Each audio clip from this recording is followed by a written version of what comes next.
everybody, and welcome back to the 5th episode of the pre-production meeting. I am your co-host, Josh Urquhart, and I am here with... Austin, Scott. How are you, mate? It's been another week in the world of feedback, podcasting, films. How are you feeling about the past week? Yeah, look, it's been a really good week. Something I'm going to touch on a bit later is the struggles and challenges I faced with this week's progress. But nonetheless, it's been a good week. Yep. It was a pretty busy week with work, actually. I'm just actually coming off a 7-day stretch. Mm-hmm. But, we made it in the end, and I'm happy, really happy with the progress I've made. And, I'm keen to chat some shit about films and... keen to hear what you've done as well. Mate, yeah. Well, look, there's only so much I can do. Like I said, it's going to be a bit boring until I can actually start writing the film. But I do have some cool talking points to go through today. But before we even get into it, right, we got some feedback again this week, which has been really amazing again. Guys, don't forget to rate the podcast on Spotify, right? 5 stars, 4 stars, whatever you guys want. But it just spreads... 1 star if you want. It just spreads the word and gets us on the recommended page so we can inspire and motivate more people, because we've had people come to us again this week, send in a message, and we got one in particular. And I said that I would read him out, and he doesn't mind if we use his name. Oh, good. So I had this, and I thought this was one of the nicest messages, I've ever received, to be honest. But it's from Daniel Kugola. All right, man, we went to uni with, very, very good guy. And this is his message that he sent to us. I've never had the pleasure of meeting him, but I'm glad you've reached out to Josh, and I'm glad that this podcast can do what it did for you. Exactly. We worked on Lockie's film together, and he came to my premiere as well. Okay. So this is the message that he sent to us. Hey, man, I've been listening to your podcast. I'm loving it. I'm in a similar situation to you guys where I've been working full-time for the past year, and it's been pretty miserable, to be honest. So I'm leaving my job at the end of the month to pursue film. Let me know if you boys need any hands on your upcoming films. Would love to help out. Mate. I applaud that. Bet on yourself. That is something. He's leaving his job. That's massive. Leaving his job. But you know what? That's quite the commitment, and I think it's the right one, especially in this industry, man. You got to make some sacrifices. Oh, massively. And luckily, we haven't had to make some as of yet, but that, I think, people find their own ways out of their kind of ditch of motivation and slump and stuff like that, and sometimes you got to make those big decisions, man. 100%. And just hearing again that, people have resonated with the position that we were in kind of makes this all worth it.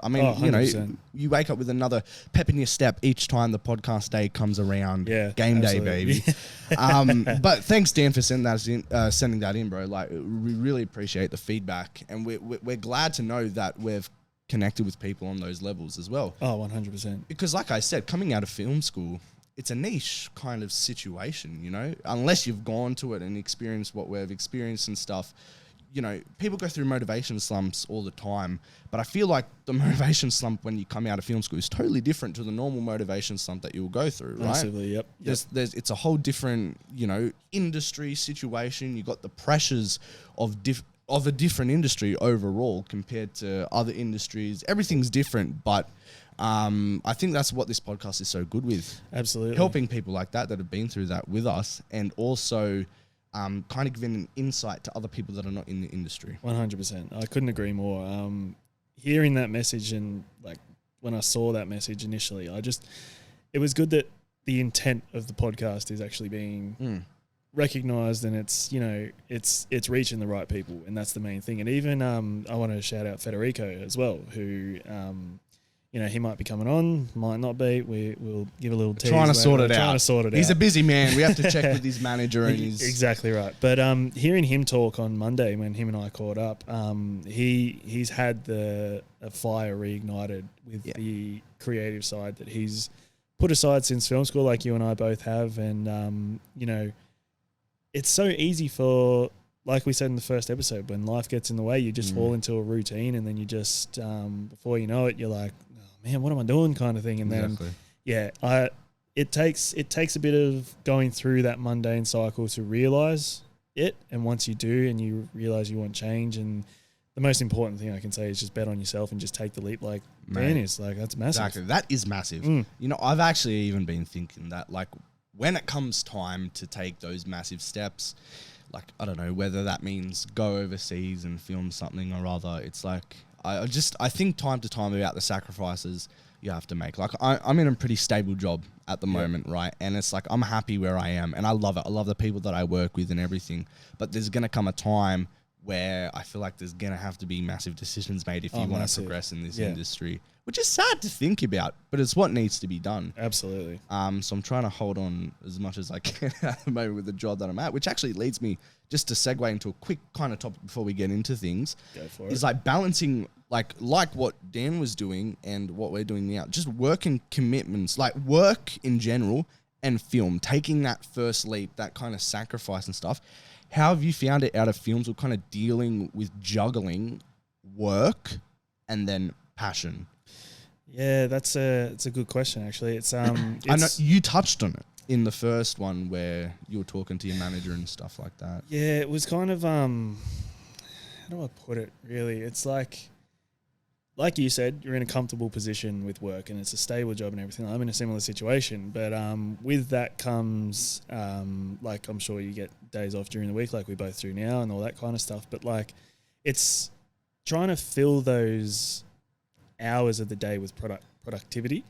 And when you don't feel like you have done anything productive in a day, it can really weigh down on you. It can really sort of affect you, and it did for the both of us. And I think juggling work and your passions and your goals and everything like that, it is a difficult task to the point where it becomes a bit too much. Like I'll set an example now, like when I was going through my slump, I signed up to a gym and I thought that the gym would reignite the fire in me and all that kind of stuff. And it did for a couple of weeks. But then like once now I've put this film on the podium, like it's my priority. Yep. I haven't gone to the gym in ages and stuff like that because it's a difficult thing to balance.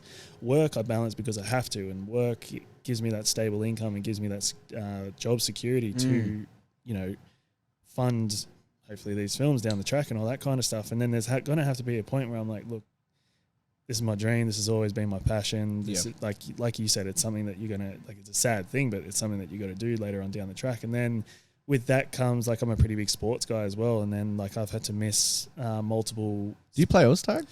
I do.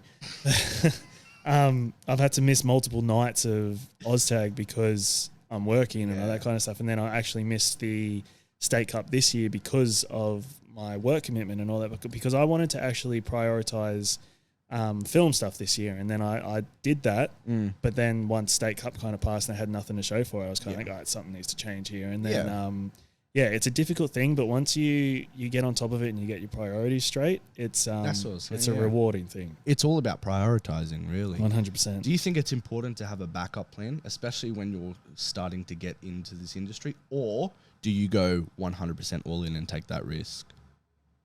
I think it's a hard one. It is a hard one.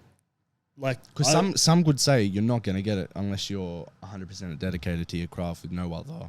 Absolutely. There's no backup. Yeah, I'd say like go 100% in, which is what Dan's doing, and I fully applaud that. And you know, it is good to have a backup plan, but at the same time, if you just bet on yourself, you'll surprise yourself. Yeah. And that's a topic I'm going to touch on later. It's like, one thing, we're 5 episodes into this podcast and it stemmed from an idea, and I am shocked and surprised to see the feedback and the progression within myself, the film, Josh, within himself, his film, and the people that have reached out to us to send us kind messages. Like, it all stemmed from an idea, and you bet on yourself and you will be surprised with the results that come.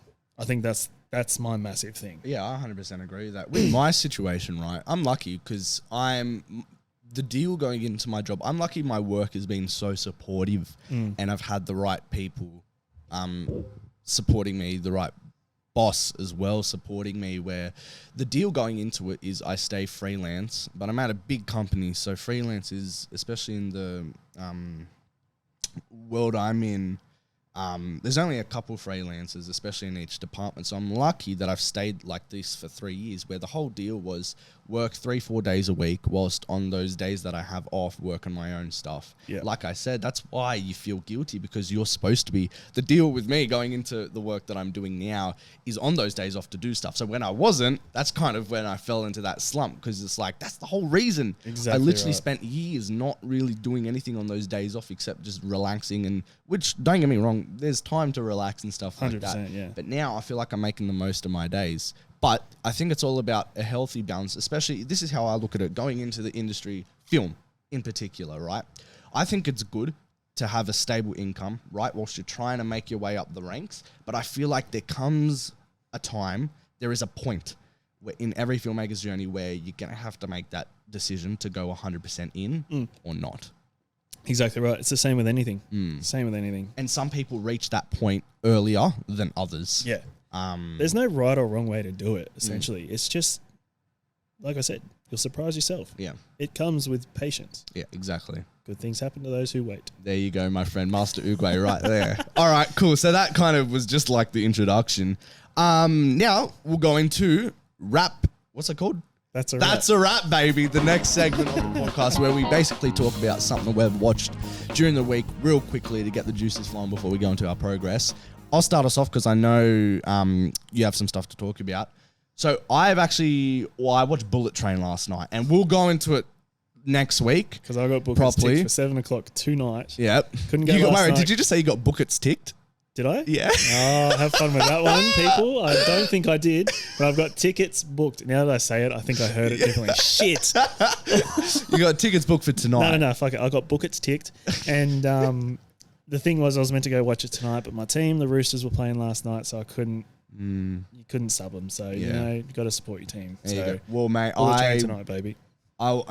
This is how I left this to the podcast to tell you, but I rate it so high that it's come in on my top 50 list. I have a list, by the way, in my notes, my whole top, I think it's 52 ranked movies of all time in order, right?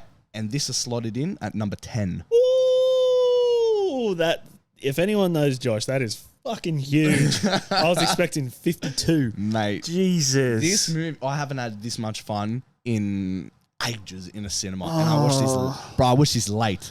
I usually don't watch movies after 9:30. You know what? I'll save it for next week because we will go into it. Yeah, I'm amazing. Definitely. Something I can talk about. I got recommended a TV show. Have you heard of the TV show Made? M-A-I-D. Beth has watched that. Yeah. So I got recommended it because I'm like, Love Island's over, mate. I'm like, the depression of post Love Island is hit. Yeah. And I'm like, well, what am I going to watch now? Right. And I'm like, season 4 of Love Island, season 3 of Love Island, or another TV show. Yep. So I got recommended to watch Made, whilst I also recommended, it was kind of this deal with somebody who I won't mention. But I recommended for them to watch Only Murders in the Building, which is absolutely incredible. I recommend watching that right now. And they told me to watch Made. And I watched the first episode of Made. I think I've watched half of the second episode. And it's decent. It's a strong story. It's it's starting to get a bit intense. And the last intense TV show that I tried to watch was Euphoria. And I got through season 1 and I think a couple episodes of season 2. I was just about to say, have you not watched season 2? No. I got through a couple episodes of season 2 and I'm like, I've never had a TV show where I have to stop watching, but it just hit too close. Damn. Too close, too close to home, and it was just, wowza. No thanks. I am turning this off. Don't get me wrong, fucking incredible show. Oh, yeah, massively. The acting deserves all the Emmys and stuff that Zendaya's got. Like, incredible. Absolutely. Incredible show. But I'm a big fan of Euphoria. And yeah, it takes a lot for me to not watch something. Yeah. Even movies. I don't think I've ever not watched it because it's too intense, but I don't know. Maybe I'm just a pussy. But it's fucking intense, man. I stopped watching it. But yeah, that's basically what I've watched this week. Made. Oh, I started watching the new Kung Fu Panda series. It's so bad, man. I haven't bought myself to watch that. I don't think I could do that. You love it. Didn't you just watch all the Kung Fu Panda movies recently? I watched Kung Fu Panda. You haven't watched 2 and 3? I haven't watched 2 and 3. What? Just because I'm like, how can you, like, it was so good. The first one's so good. Skadoosh, all the fun stuff. How can you, like, I don't know if you know the track records with sequels and shit. Like, It's good, man. The 3 Kung Fu Panda movies are great. that's going to be. Don't watch the TV series. It's so bad. Because I don't think I can do that. You got fucking Rita Ora. You know who Rita Ora is? Yeah. The singer. She's voicing. It's just like, you know, when singers try their way in acting, and sometimes it works out like Lady Gaga, and sometimes it works out like Ariana Grande in Don't Look Up. So you can go both those two ways. It's kind of like where Rita Ora is just robotic. Yep. Don't watch it. Anyways, enough. that's my wrap up. Your go. Okay, so my wrap up, I've been on a, well, not really this week as such, an animation binge, but I've watched a lot of animation films recently in recent weeks. But the most recent one that I have watched, I think it just falls on the week that we set to talk about our wrap. The Bad Guys. Have you heard of The Bad Oh, Guys? yes. The Aussie kind of animated film. No? Oh, is it? Wait, The Bad Guys. Yeah, I'm pretty sure it is. The Bad Guys. Pretty sure it was made in here. The Bad Guys. I got it. Oh, why are they giving me God, the toys? Wi-Fi, man. Toys. This one. Yeah. It's Australian, I'm pretty sure. It is? I'm pretty sure. Okay, well, it stars Sam Rockwell, Awkwafina, Yeah. Zazie Beetz, Yep. and Craig Robinson. Mm. And because I really want some animation in my film at the moment, Yep. I was like, you know what, I'm going to do some extensive research, some watching, just to see like what I can pick up from animation films and stuff like that. Yep. Superb animation and storytelling in The Bad Guys, man. It was funny. Mhm. The animation style was awesome, and not action set pieces of such, but like elaborate sort of heist sequences. You love your animation, don't Yeah, you? and the thing I love the most, and it's going to be really hard to describe, is like when because one show that we broadcast at work is called Teen Titans Go. Have you heard of that? Mhm. And it's just the kids version of Teen Titans, and they do such like quick sort of like reactions to things, because like someone will tell a joke and then they'll be like, I don't know, just a simple thing like a quick slap to the face, but then they just snap back to reality kind of thing. The Bad Guys is full of it. Right, okay. Like, and most notably the Piranha character in The Bad Guys. He's the one that he does most of his quick snaps and then snap back to reality kind of thing. The big shark as well. The main wolf is also fun as well, and Zazie Beetz, Sam Rockwell and Zazie Beetz, they've got good chemistry, even though it's an animated film. But yeah, I enjoyed it so much more than I thought I was going to. I wanted to watch it in cinemas but missed it. But yeah, I was really glad that I caught it, and it's a really high recommend, and it's actually fallen in my top 10 of this year. What? Yeah, and that's another thing. I'm making a top 10 of this year. Yeah, I'm making it as I go. But then at the end of the year, I'm going to do an ultimate wrap up of my top 10. 100%, mate. But yeah, another thing I've finished watching, which I'm going to touch on in a bit, was The Umbrella Academy, all 3 seasons. Mm-hmm. And yeah, I did 2 rewatches this week as well. I did Knives Out and The Grey Man. Yep. So that's my wrap up, There you go. essentially. And with that, I wanted to segue into things that films have made us feel, and I hope that people as well have felt these kinds of emotions from films as well. And the 3 films that I want to talk about are The Mitchells vs. the Machines, Yep. Knives Out, and The Grey Man. And the reason why... Or recently, right? Yeah, so the reason why I want to talk about these films is because The Mitchells vs. the Machine is another animated film, and currently it sits as my top-rated film of all time. What? Yeah, actually. Above Cherry? Yes. It actually sits as my favorite film of all time because, and hear me out, it really spoke to me, right? So in the period of time when we left film school, I was full of hope. I was full of, drive to get some things made and come up with ideas and all that kind of stuff, and not realizing that I had to just dial it back a bit and go with what I had, which was the film that I'm making now. And the thing about it is the main protagonist, she wants to go to film school. Right. And she doesn't necessarily fit in, essentially. And essentially the story is she wants to go to film school. Her parents don't buy her a plane ticket to fly to the college that she wants to go to, so they do a cross-country trip. But on that cross-country trip, the robot apocalypse happens.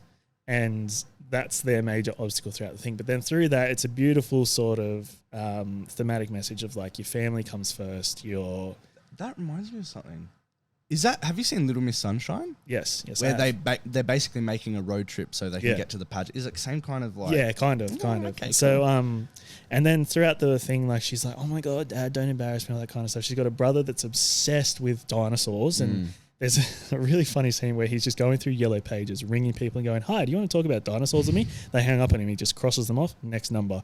"Hi, do you want to talk about dinosaurs with me?" And the thing is that she's so passionate about films, and I'm an avid dog lover as well. Yep. That she stars her dog, who is a pug, in all her films, and it's a cross-eyed dog. So one eye goes that way, one eye goes that way. And it's an ongoing joke that the mum will dangle a treat in front of the dog's eyes, and it's like, "You can do this." And he's like, one eye pokes in, and then the other's like going like, trying to get the eye back on the treat.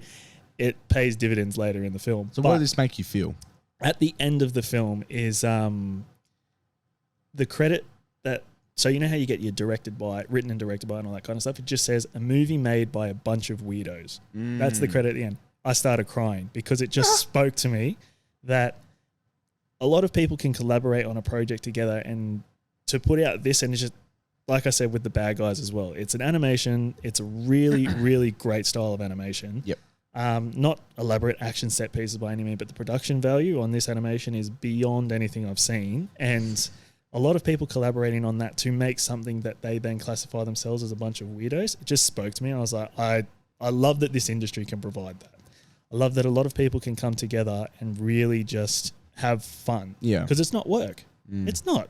If you're really passionate about it, it's not work. And it really made me feel like, all right, this solidifies for me why I want to do this, because it's thing. And then, further on down the track when we come up with this podcast and everything like that, and Josh suggested animation, it clicked. I was like, because I want that feeling again, and I'm hoping that,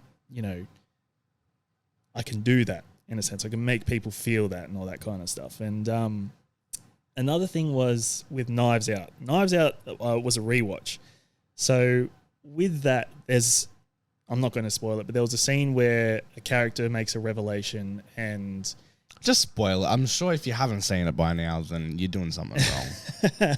Well, essentially, Anna de Armas's character, she thinks that she killed the grandfather, right? Later on, it's described that she is so good at her job of being a carer that she got the correct dosages right, which she thought because the labels were switched, essentially. Yeah.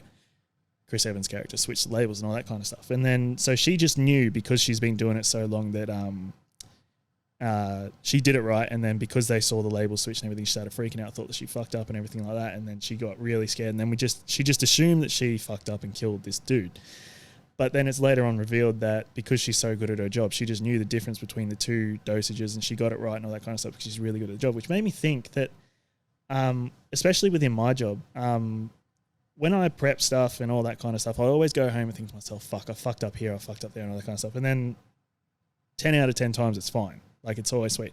But it's just, I feel like it's human nature for us to automatically assume that we aren't good enough in a sense. Like, we don't feel like, we're capable of doing things that we see our idols and celebrities and famous sports stars doing. And then, it really took me back. I was like, okay, I didn't realize that with the first viewing of this film. And then once I realized that, I was like, what? Like, why don't I just bet on myself? Like, I know that I did it right, but then I always think like, what if I fucked up here and what if I fucked up there? And I can guarantee you everybody has felt that.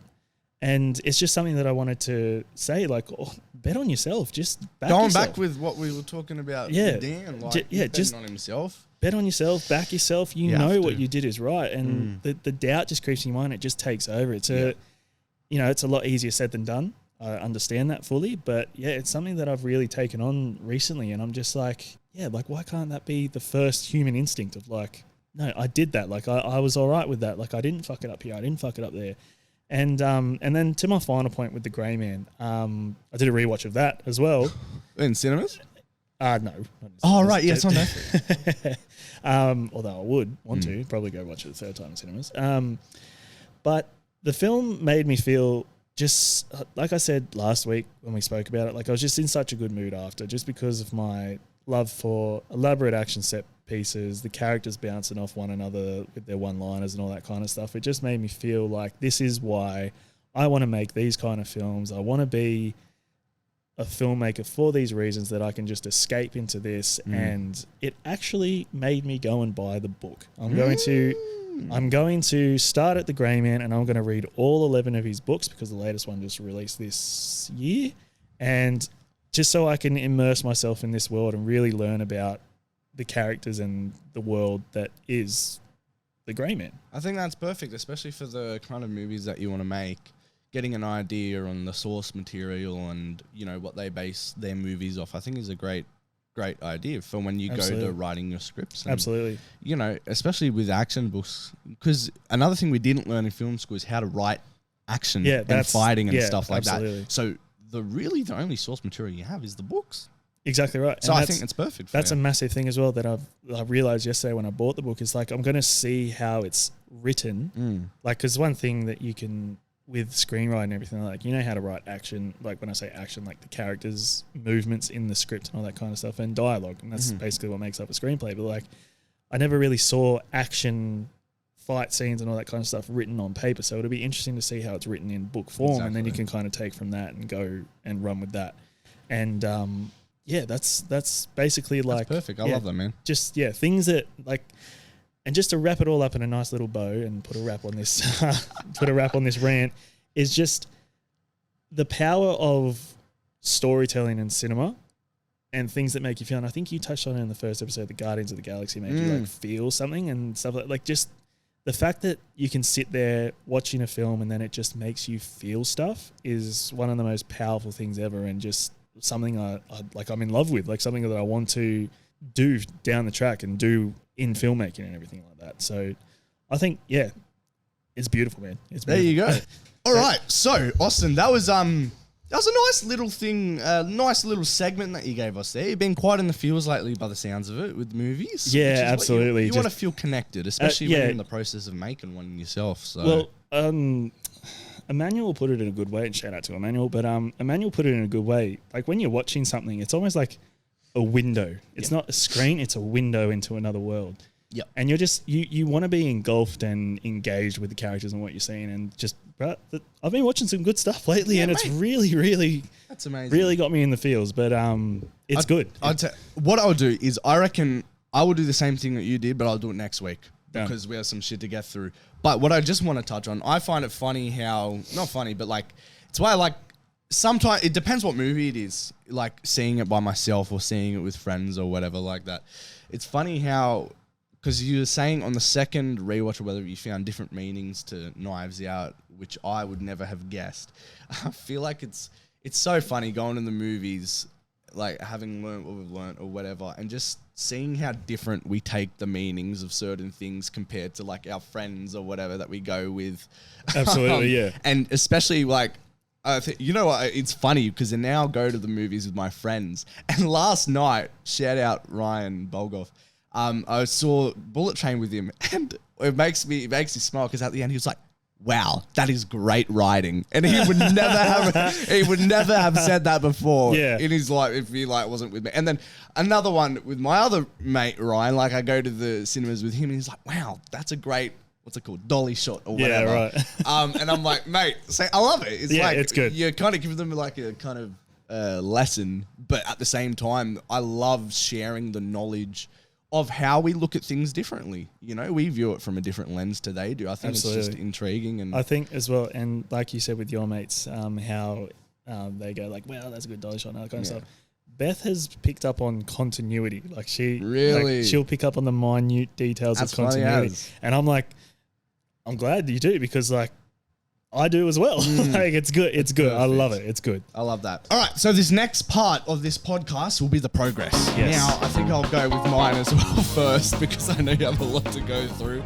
But again, what I did this week is I did chapter breakdowns. I'm now it's funny because I'm breaking down these chapters, and some chapters are like 10, 15 pages long. And then some are like, I get to a chapter and I'm like 5 pages. I'm like, fuck yeah, this is going to take so quick to break down and I can get more done or whatever. I only did 4 this week. I'm not too happy about it. I feel like I can do more during the week. And I'm like now halfway through the book, which is cool because like I said, some chapters are shorter than others, and surprising me how quick I get through all of them. Yep. And I'm slowly making my way through it. And there were a couple things that I picked up on this week that I want to share with you, right?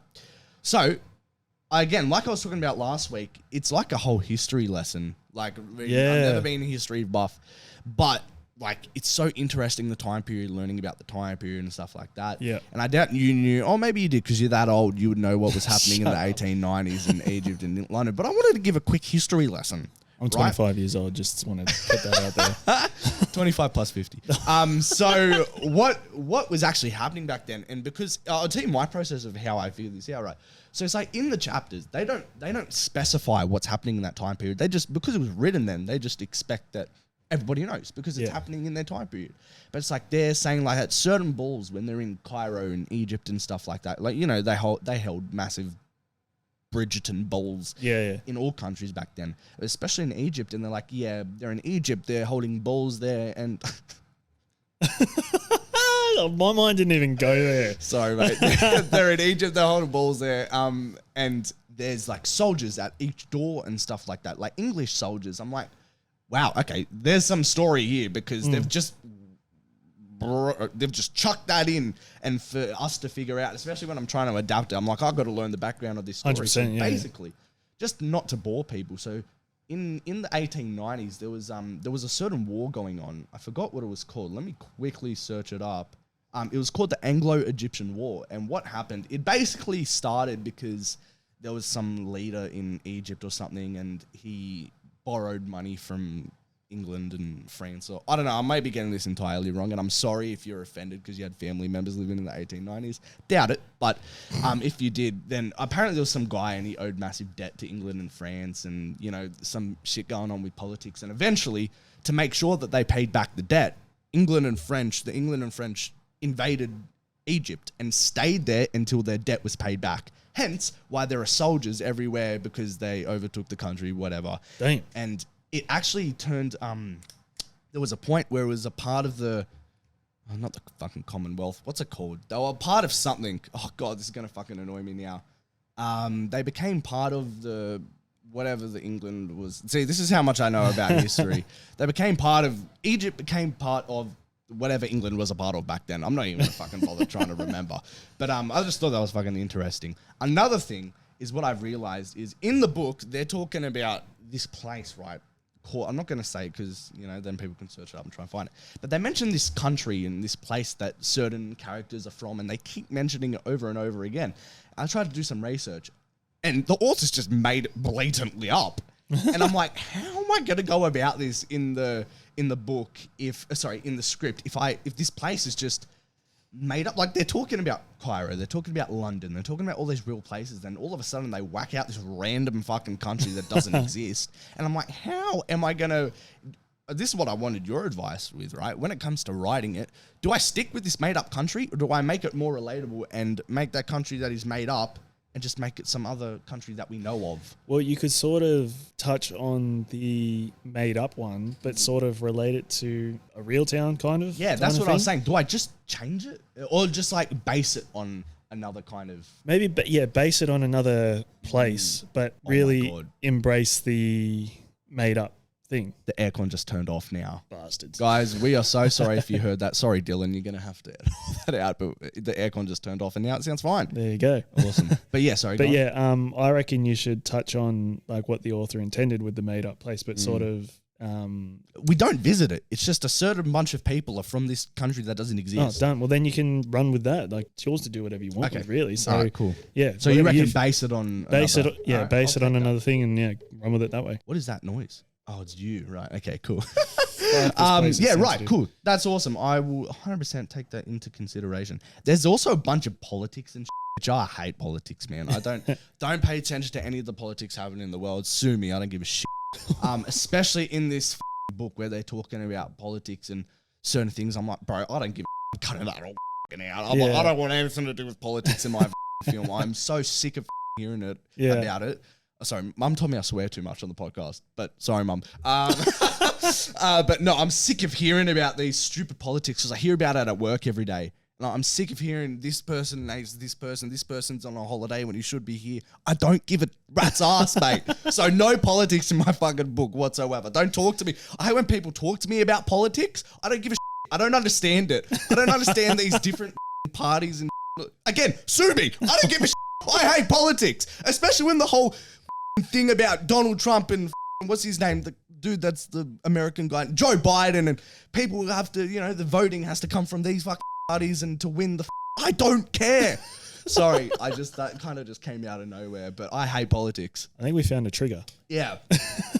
We've got a trigger. Politics, man. Anyways, so that's my wrap up, basically, of my progress of the week. I brought some show and tell. Oh, interesting. So this is my next step. After basically after I finished doing the chapter breakdowns, I'm going through this baby. And this is London, 1870 to 1914. A book, right, which basically...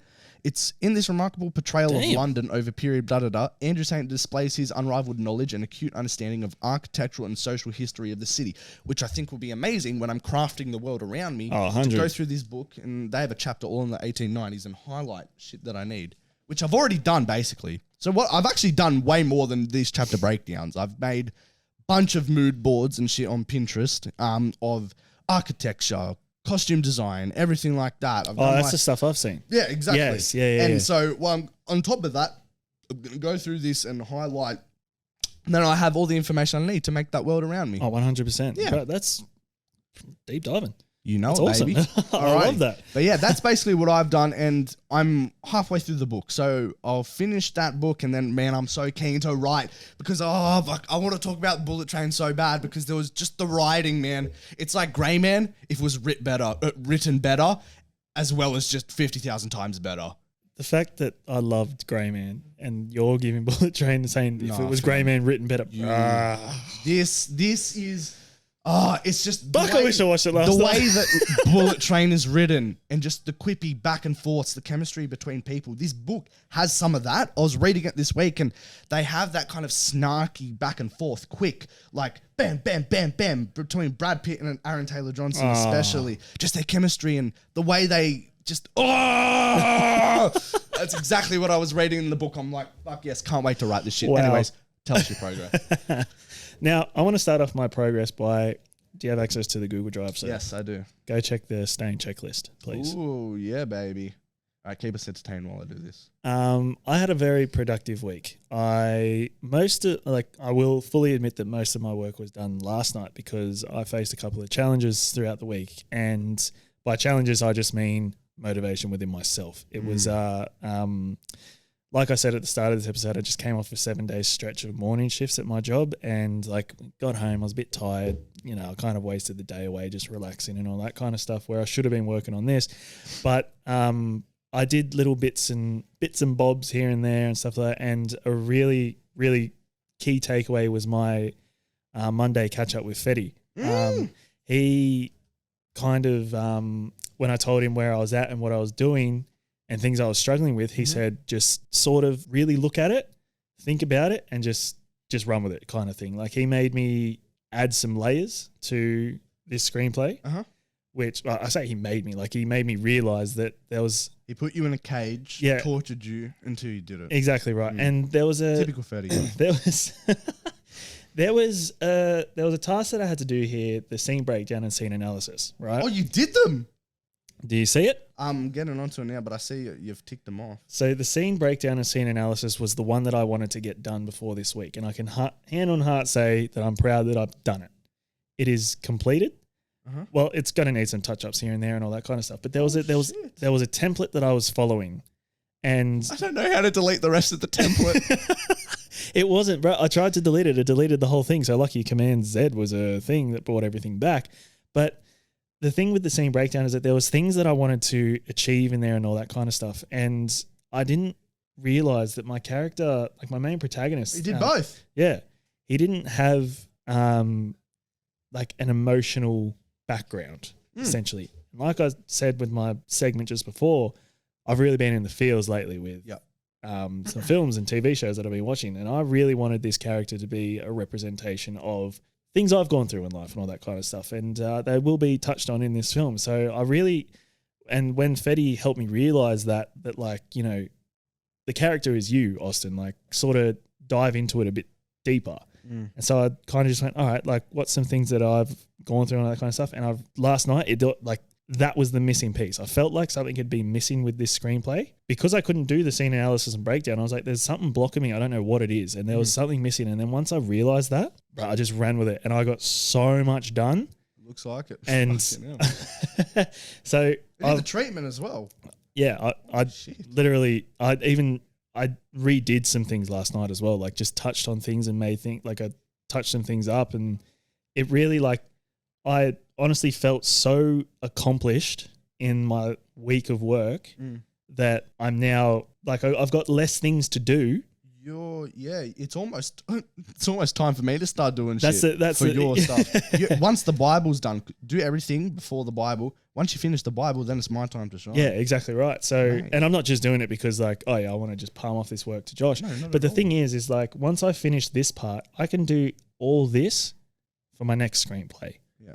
And that excites me. So that's why I'm really striving to get this done so then I can just work on the next thing. It's only 5 scenes. Yeah, I dialed it back and realized there's only 5 scenes as well. Did you touch up the script by any chance? I haven't touched up the script yet. Remember to do that as well. And so with the feedback from you and the things that I've realized as well, it may be a little longer than what it is at the moment. It's fine, bro. So, but the thing is, it's still going to be short. It's not going to be long by any means, but it might just be maybe 5 or 10 minutes longer. That's totally fine. Briefly, do you want to give a description of what the difference between scene breakdown and analysis is? Well, here's my theory. Please correct me if I'm wrong. So a scene breakdown is essentially just describing the scene, and you're not really outlining what's the key beats and the key points of what's happening. For example, if there's a key prop in the scene that's going to, help the people get from A to B, it's not in the breakdown. It's just these characters are here, they need to get to here, they face this and all that kind of stuff. So you're just briefly describing the scenes that you've got throughout your entire film, and you do that for however many scenes there is. Mine was 5 for 2's a lesson, which was a very useful template, sir. Thank you so much. There was 20 scenes in 2's a lesson. So so Josh had to do way more than I did. But it was really useful in just describing the scene and seeing it on paper, because when you just go, I'm just going to write a screenplay, but you don't do this stuff, you kind of hit a block, which is exactly what I did. And then your scene analysis, you describe the scene as well as describe the emotional context behind it and what the purpose of what the character is doing in that scene, which I feel like I can touch up a little more, but is that correct? No, that's correct. The subtext story. Yeah, I'll read through this when I get home. Yeah. Actually, no, I'll read through it when everything's done. Yeah. But yeah, that's exactly it. The scene breakdown is just chapter by chapter, and the scene analysis is exactly what it is. It's an analysis of the subtext. And, people's meanings behind their decisions and shit like that. If you end up having time, have a look at the Judith Weston breakdown, because I prefer that over the one that it's still same efficiency. But I feel like the Judith Weston one goes way deeper into certain things, and will just help you when directing. Yeah, because I referred back to that Judith Weston so many times. Judith Weston is I can't remember who she is, but there's a template named after her, and it's just motives and everything behind the character, and it helps you when you're directing. I referred back to that so many times in what's it called? Rehearsals. Sorry. Rehearsals, just because you're literally writing down how you're going to direct. Yeah. And it's just so helpful. This is cool. Subtext and story is it's helpful. Judith Weston breakdown is you will find, I referred back to that so much, even on set. Yeah. Still good. I think this will help you when you do the Judith Weston. That's what I'm saying. Okay, done. But yeah, bro, you fucking smashed it this week. So yeah, I really I put it down to your templates that you've given me to go off with the production and stuff like that. Yep. My catch up with Fetty was a massive help. It really just made me sort of just snap back into it. And once I got going, I just realized all right, if I tackle these things in my next project, then I shouldn't hit a block. But obviously I'm going to. It's human nature. You're going to hit obstacles and blocks and all that kind of stuff. But that's the massive thing I struggle with. I just felt like something was missing. And then once I realized what it was, and the proof's there. I just ran with it and did so much. And I was even surprising myself. I was like, okay, yeah, these characters have depth that I didn't even realize. And then when I was doing the dive into the characters, I was like, yeah, this will resonate, this will do that, blah, blah, blah. And then I started going with it and all that kind of stuff. And then things started, it was literally just like if you guys have seen The Hangover when Alan's sitting at the casino table and all those equations start like going off in his head. But that's what was happening with me, and things were just clicking.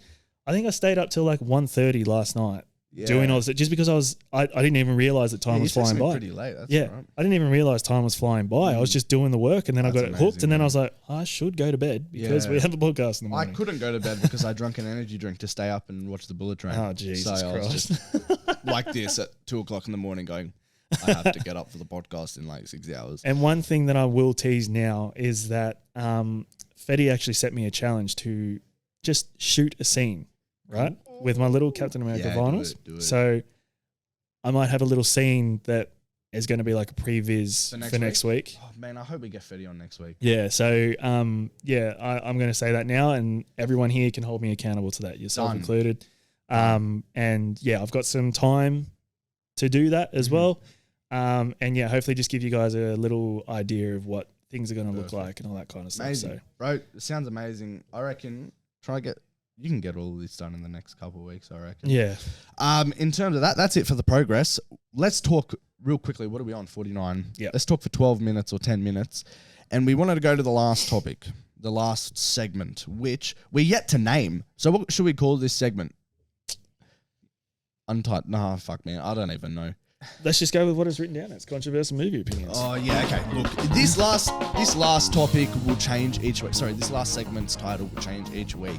But yes, we're going to talk about controversial movie opinions for 10 minutes. And this is going to be sorted into two kind of ways. One is just, I tend to just have complete opposite views on films to everybody, right? And number two, me and Austin rarely agree on movie opinions and stuff like that. So when we do, it's like, mate, the blue moon has come out. But I want to talk about, first of all, just, there was a topic which I was thinking, and I've thought of this for ages, and I want to ask you this, like, I don't understand why, and I don't know if it's just drilled into this from the very start of film school, but I hate old movies. And I hate the fact that as filmmakers, we're supposed to like them. And I get it, cool. They're the start of like certain technology and certain ways that films have been made and shit like that. But I don't like them. They're all shit. There's rarely a old movie where I come across and I'm like, yeah, this is great. I mean, I watched, you know what? There's one, Singing in the Rain. That was pretty good. I just love musicals. But that was one of the only films I've liked, but I hate how, and I don't know if you feel this, and I'm going to ask you, do you feel like there's a pressure to like old movies because we're filmmakers? Not so much a pressure, but it's like, well, for example, I haven't seen Singing in the Rain, right? If I said that to a cinephile, what? You haven't seen Singing in the Rain? And then you're like, oh, okay. I go, all right, I might catch it in due time. I haven't seen Jaws either. Yeah, don't. I haven't seen Jaws. I haven't seen Psycho. I hate Jaws. Clockwork Orange, 2001: A Space Odyssey, and all revolutionary films, right? Do you remember my presentation on Jaws? I do. I hate Jaws. He had to pretend that he liked it, and right, yeah. He had to pretend that he liked it, but behind the scenes, he's like to us boys, I hate it. And then when the time came to present, and I was just presenting, and all the boys were just cracking up because they knew how much I hated it. I actually want to challenge you for next week as well. I know we're going to talk Bullet Train. No. I want to challenge you because, you know, with my presentation, you had to do Jaws. I did Training Day. And you know how passionate I am about Training Day. It's 2005. Oh, yeah, that's not bad. I want you to, because at the time we were asked to talk about the oldest film we had seen. And that was the oldest film I'd seen. I've gone back and watched other classics and stuff like that. But I want you to watch Training Day and just see if you like that movie. Okay. So yes, I'll try watch that for my wrap for next week. Done. So I hate Jaws and other films that I absolutely despise, and I just Tarantino and Wes Anderson. I'm so stretch, but I literally cannot stand any of his films except Inglourious Bastards. Django's alright. Inglourious Bastards is amazing. Everything else I hate. Well, that's the thing. Man, Pulp Fiction. What a waste of 2.5 hours or whatever it was. Look, this is where I'm going to disagree with you because of course I loved Pulp Fiction. No. I loved Reservoir Dogs. Django for me is okay. Yeah, it's okay. It's okay. His best film is Inglourious Basterds. Yes. His best film is Inglourious Basterds. I really liked Once Upon a Time in Hollywood. Oh. I know you despise that. But one film of his that I didn't expect to like because I turned it on with a mate and we both went, this sucks. It's taken too long to get to where it needs to go. The Hateful Eight. Right. Have you watched The Hateful Eight? Nope. The Hateful Eight, I remember I started watching and we hated it. It was boring and we didn't like it. But then I went, you know what? I'm going to give it another crack. Fucking loved it. Loved it so much. I hate him so much. And it just, for me, Tarantino's had a better strike rate, a better success rate than failure to me. So I hold Tarantino quite high. I hate Tarantino. And another recent hate of mine is Wes Anderson. See, I can't really talk on it because I've only seen one of his films. Yeah, well, I just... we'll talk next week about films that we hate and we've walked out on. Wes Anderson, I'm sorry, he's just batshit boring. I'm like, cool, bro, he can fucking frame up a shot that looks fancy and is parallel and... No, it's fucking shit. I'm sorry, it's the most boring story. I'm sorry, these old filmmakers, man, get a grip. Like, cool, good on you for starting the industry, but we're here to take over. Holy. Oh my gosh. I'm sorry, but they're just not good. I fucking snooze. I hate Pulp Fiction. I hate Tarantino. I hate, what's it called? Fight Club? Is that what it's called? Yes. I fucking hate that movie, man. That is one of the worst movies I've ever seen in my life. You love it? I love Fight Club. No, I don't. I just don't see the point of it. It's just a stupid movie. Like the whole film's about not falling asleep or some shit. What's it about? Some dude that's like the whole fact is that he's fallen asleep and he can't remember things, right? Oh, bro, honestly. Are you talking about Fight Club or Memento? Let me get my review up, all right? I'm going to letterbox about Fight Club. But in saying that, you're a massive fan of Nolan, right? Yeah, except the recent one, which was trash, Tenet. That's all right. Okay. So have you watched his early work, Memento? No. Anyways, we'll get to... So this is Fight Club, my review for Fight Club. I knew the big twist before going in and was wondering if me knowing it would affect my watching, but then I looked and they spoiled the twist in every log line on the internet, so obviously it was common knowledge for most people going into it. So I don't know, just didn't connect with it. I appreciate the filmmaking, but just didn't do it for me. I know this is not going to sit well with a lot of people, but I really don't know what the hype was about for this film. I was bored most of the film, almost fell asleep, ironic. And there was a point where I looked at my phone and went, fuck, this really still has an hour left. Most of these movies, man, I hate The Matrix as well. What a stupid... That is a stupid movie. Man. Why would you make a film solely based for a sequel? Like, mate, write a complete story. I'm not going to watch your second film if you don't hook me with the first one. So when your whole first film is about getting people to watch the second film, sorry, that's not how it works. Oh, Jesus Christ. I hate The Matrix. I hate Tarantino. I hate Wes Anderson. The French Dispatch, more like the French batch. Like that's shit, mate. I'm sorry. I can't get with these old filmmakers. And I know this is going to be controversial as hell. Sue me. I love Star Wars. But look, you know what? I got to be careful. Look, I grew up with the films, right? I look back on them. They're all right. All right? I love Star Wars. One of my, hold it very close to my heart. In terms of, film story, the sequels are better, bro. I'm sorry. It is what it is. The most recent ones? Yes, the most recent ones. Also, The Last Jedi is the best Star Wars film out of all of them. Can agree with you on that. Yes. People hate it. I don't give a shit. Luke Skywalker, mate, happens with age. You get grumpy, depressed, whatever. His whole race is dead. What do you expect him to do? Be happy? I'm sorry about that as well. What's another thing that I hate? All right, let's talk about one of the ones which I'll talk about more next week. But you like the new Space Jam. Yeah, because I realize what it's trying to do. No. It is purely just entertainment. No. It doesn't need to be deep. It doesn't need to have all the... Entertainment? Dab? Is that entertainment for you? Do you understand? Dude, what is the villain's name? What? What is the villain in the fucking movie's name?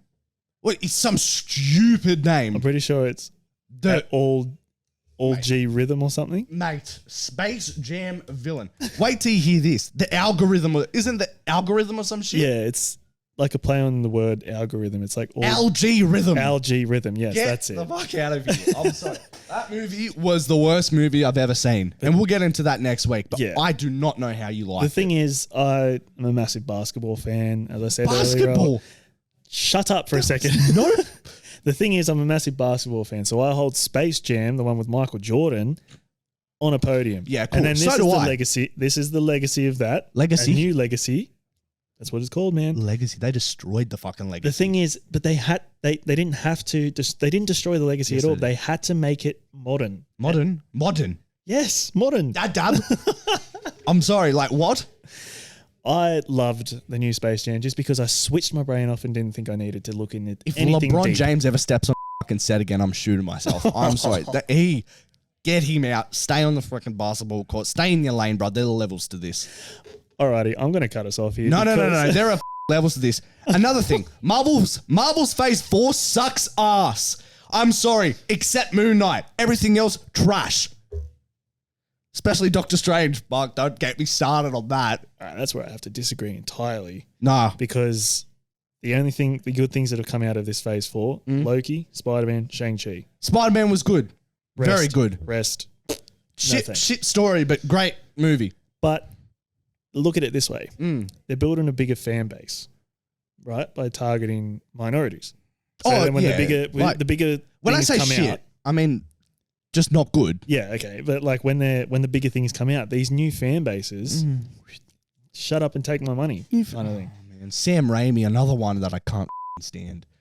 Oh, cool. but I did not like Doctor Strange based on you made a good Spider-Man film back in the day. Doesn't mean you can do it again. Like enough with your stupid fucking camera movements. Like we get it, all right? Fucking hell, that's as bad as the drone shots in The Grey Man. Don't even get me started on. Look, those, these are all mate. things that we should touch on when we have more time to do this. And we just had a lot to run through today, so I feel like we're just about to go over an hour. And I hate Cherry.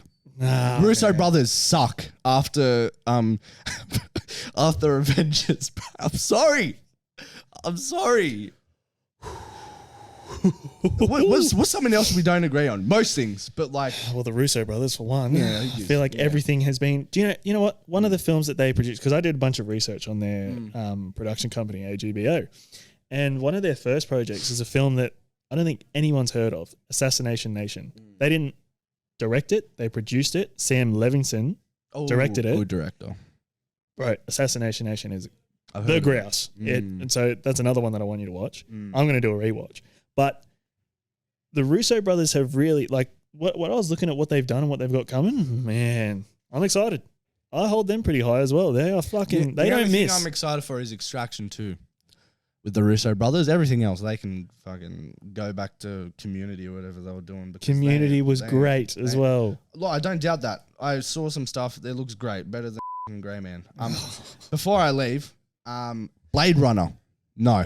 Anyways, that's all I have to say. I've only seen 2049. I haven't seen the original. Yeah, Blade cool. Runner. Don't. All right, we'll wrap that there. No, you do the Me? plugs. All right, cool. Plugs, baby. The pre-pod. No, the pre...